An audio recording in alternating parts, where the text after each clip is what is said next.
বাবাকে ভালোবাসি এটাই অনেকবার বলার চেষ্টা করছি কিন্তু পারি নাই। এখন পর্যন্ত একটি টাকাও যদি দান করি সেটা শুধুই বাবার জন্য করে থাকি। আজ এতিম হয়ে আছি আর কি। যখন মনে পড়ে তখন মনটা বড়ই কেঁদে ওঠে। আমার আব্বু ভালোবাসে, আম্মুও ভালোবাসে। মারে আম্মু, ভাইকে আব্বু আদর করে, আম্মু আদর করে।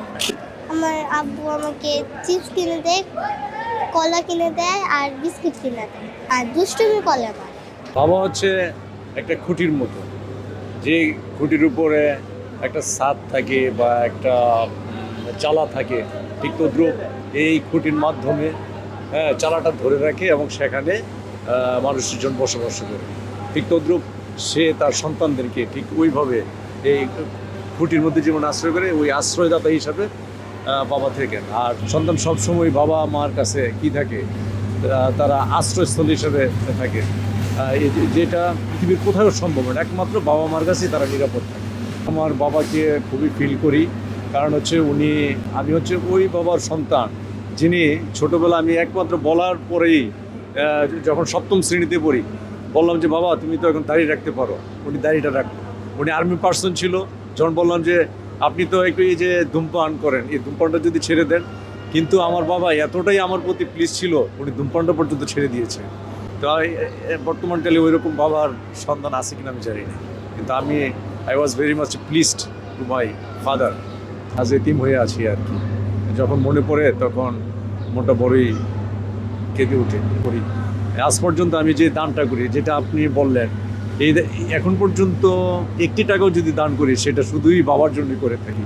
এখানে অন্য কোনো কিছুর আর সুযোগ নাই, নিঃস্বার্থ সেটাই করে থাকি। আমার বাবার জন্য দোয়া করবেন। বসুন্ধরা ডায়াপেন্ট এখন আরো উন্নত। এই হট এয়ার থ্রো টপশিট দ্রুত শোষণ করে সোনামণিকে দেয় কোমল অনুভূতি। বাবা যদি থাকতো তাহলে পরিবারের মধ্যে হাল ধরতে পারতো, আরো মানে অনেক আগে আলেম হয়ে যেতাম আর কি, মাওলানার দিকে আগে যেতে পারতাম। কিন্তু বাবা না থাকার কারণে বর্তমান নিজের খরচ নিজে চালানো লাগে, যার কারণে অনেক কষ্ট হয়ে যায়। হয় যে সময় দোয়ার মধ্যে বাবার দোয়া করি, এই সময় বাবার নিয়ে দোয়া করি, যে সময় মনে হয় নামাজ পড়ে দোয়া করি বাবার জন্য। যদি বাবা হারায় যায় তখন বুঝবো আর কি ব্যথা কষ্ট। বাবাকে তো অনেক কথাই বলার ছিল, বাবা তো মারা গেল লাস্ট ডিসেম্বরের 9 তারিখ। বাবাকে আসলে মনের মতো করে কিছু করতে পারি নাই। অনেক কিছু করার ইচ্ছা ছিল, প্রতিষ্ঠিত হতে পারি নাই, এ কারণে আসলে অনেক কিছু করতে পারিনি। বাবা অনেক দিন অসুস্থ ছিল। লাস্ট মা মারা যাওয়ার 35 দিন পর বাবা মারা গেল।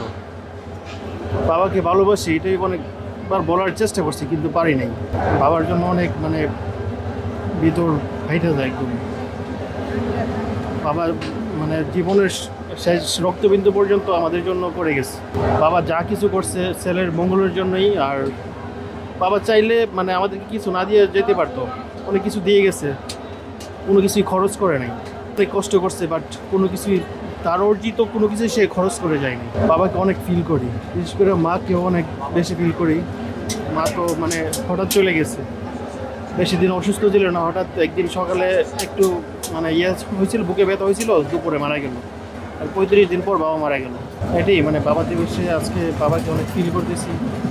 বাবাকে ভালোবাসি যে ওইটাই বাবাকে বলা হয় নাই। এটা ভাষায় প্রকাশ করা যাবে না। আল্লাহ পাকের নিয়ামত, ঠিক আছে, এটা অনেক বড়, ঠিক আছে, অনেক অনেক আনন্দের, এটা ভাষা প্রকাশ করা যাবে না। এই জন্য মেয়েদের প্রতি শুভকামনা রইল আর কি। ছেলে মেয়ে কয়জন? 2জন মেয়ে। এটা আল্লাহ পাকের দান, এটা ছেলে না মেয়ে সেটা বড় কথা নয়। আল্লাহ পাক যা দিয়েছে এটাই সন্তুষ্ট, আল্লাহকে শুকরিয়া। আল্লাহ এটাই কথা, আমাদের মানুষের মতো মানুষ করে, এটাই ঠিক আছে। এটাই দোয়া করে, আপনি দোয়া করেন, ঠিক আছে, আল্লাহ পাক কবুল করে।